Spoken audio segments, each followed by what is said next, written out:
यह कहानी एक छोटे से गांव के किसान मोहन की है। मोहन का जीवन बहुत ही सरल और शांत था। उसका एक छोटा सा खेत था जिसमें वह अपने परिवार के लिए अनाज उगाता था। वह हमेशा संतुष्ट रहता था, लेकिन एक दिन उसकी जिंदगी में ऐसी घटना घटी जिसने उसके जीवन को पूरी तरह से बदल दिया। एक दिन मोहन ने देखा कि उसके खेत की मिट्टी अचानक सूखने लगी है। फसलें बुरी तरह मुरझा रही थीं। उसे समझ नहीं आ रहा था कि ऐसा क्यों हो रहा है। उसने अपने पड़ोसी किसानों से बात की, लेकिन किसी के पास इसका कोई समाधान नहीं था।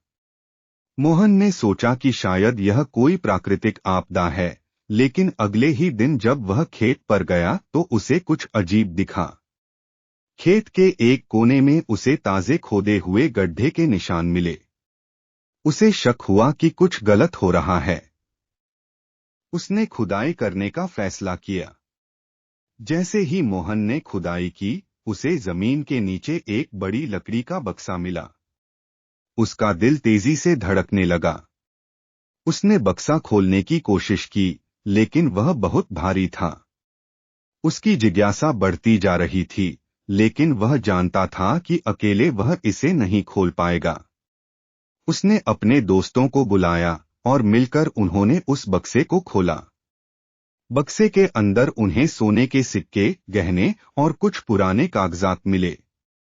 यह देखकर सभी लोग हैरान रह गए। कागजातों को ध्यान से पढ़ने पर पता चला कि यह खजाना एक बहुत पुराने राजा का है, जो कई सालों पहले इसी गांव में रहता था। लेकिन कहानी में मोड़ तब आया जब गांव के सरपंच ने मोहन को बताया कि उस खजाने का मालिकाना हक गांव के पंचायत का है, न कि मोहन का। मोहन के सामने अब एक बड़ी दुविधा थी। वह खजाने को अपने पास रखे या उसे पंचायत को सौंप दे। मोहन ने कुछ सोचा और फिर उस खजाने को पंचायत को सौंप दिया। गांव के सभी लोग उसकी ईमानदारी की तारीफ करने लगे। पंचायत ने भी मोहन की ईमानदारी को देखते हुए उसे उस खजाने का एक हिस्सा इनाम के रूप में दिया। इस घटना के बाद मोहन का जीवन पहले जैसा साधारण नहीं रहा। उसके पास अब बहुत सारी संपत्ति थी, लेकिन उसने हमेशा ईमानदारी और मेहनत को अपनी सबसे बड़ी पूंजी माना। इस कहानी से यह सीख मिलती है कि जब भी जीवन में कठिन परिस्थितियां आएं, तो ईमानदारी और सच्चाई से उनका सामना करना चाहिए।